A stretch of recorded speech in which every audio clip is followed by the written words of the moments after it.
Would you like to see steel nationalised? I'd like to see steel operating and vibrant. And the answer to the question that Tracy asked, is the government willing to intervene? It can't intervene. Why?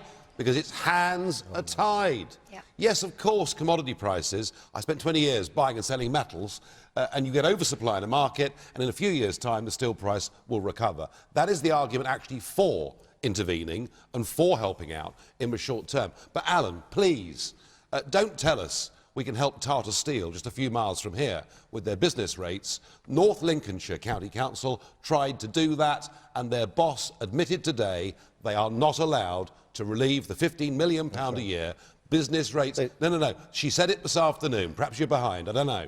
Yeah.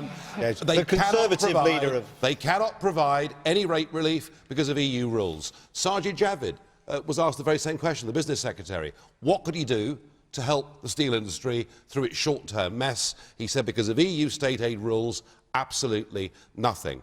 We have burdened not just the steel industry, but all our heavy manufacturing with huge energy costs.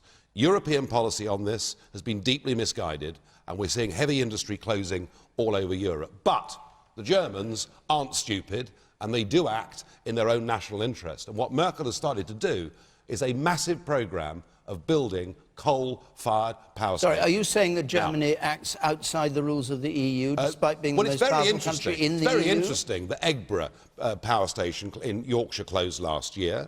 Ferry Bridge is about to close. Kings North in Kent closed last year. We're told because of EU rules, if you drive from Belgium into Germany, you will see they are constructing and now burning coal on a huge scale. Well, therefore, sorry to interrupt. You're saying it's perfectly feasible within the EU because they've managed to do these things. They've managed to get round the rules. They don't need to leave the EU. They've managed to get round the rules. They've managed to get round the rules. For some reason, we haven't. We have got energy, which British industry is now, because of George Osborne, bringing in a carbon floor and deciding that we would subsidise rich landowners to put wind turbines on their land. We have now got energy costs that are double the rest of the EU, and this isn't. This isn't. Just one more point. This isn't just about steel. In the last 8 years, we've lost 40,000 jobs in the aluminium industry, 60,000 jobs in steel, 10,000 jobs in refining.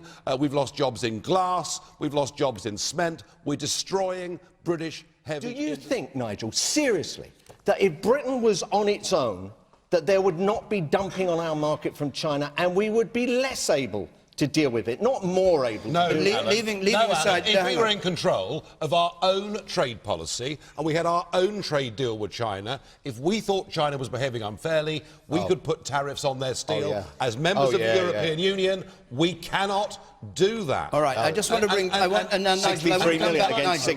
to energy at some point, I want to come back to... Yeah, I want to come back to a point you made about Germany. Do you accept his point that the German steel industry is doing better? No, because in all kinds of ways and not losing... Nigel doesn't understand what's happening in Germany. Listen, I'm chemically... I tell you what, I'm going to explain to you. Oh, well, aren't we lucky to have you on tonight? Just My goodness me. Hold on, Nigel. Germany decided, after Fukushima, to close down all their nuclear power stations. Our aluminium industries, our cement industries, our refining industries, they're being destroyed because we're giving them energy that is simply too expensive. And what I'm asking for is to give British heavy industries a level playing field, and then we can compete. And then we can succeed. Well, I've been wondering where David gets his ties made for a long time. I think perhaps we've got the answer, you know. I mean, look, I want us, Mel, I want us to have a sensible, grown-up trade relationship with China, but one on terms that we can dictate, and that was the point I was making earlier. You know, often we're told Britain isn't big enough in the world to have its own trade deals. Well, the Icelandics, who've got 300,000 people, have got their own trade deal with China. That's what we should have. However, there are limits, I think, to how far this relationship should go. And I think the sucking up to China has been over this Hinkley Point nuclear power station deal, where for £6 billion sterling's worth of investment, what the Chancellor of the Exchequer has given them is a guaranteed strike price, inflation adjusted, at double the current price, double the current exorbitant price of energy at the moment for 35 years. He did not need to give away such a shed load of British taxpayers' money and to virtually guarantee that we're going to keep energy prices, which we talked about earlier this programme, so high. That was a mistake, and I also think that perhaps to allow, you called them a rogue state, but whichever way we look at it, there are some very deep questions to ask about the way China operates and perhaps some of its motives. I actually think to allow a country like China to be such a key player in something as sensitive as the nuclear industry actually brings up some quite serious security concerns as well. A nuclear-based attack from China would be in any way viable for any state involved? No, in it. I don't believe that. What I believe is there are some things that should be secrets for countries, and anything to do with the nuclear industry, for obvious reasons, is something that needs to be a pretty closely guarded secret, or if we're going to share it, we share it with our absolute closest allies on Earth, and that I don't think can ever be changed. I'm afraid the bottom of the pile for the last decade have been people working, earning low salaries. They've had a miserable decade. They are worse off, very many of them, than they were 10 years ago.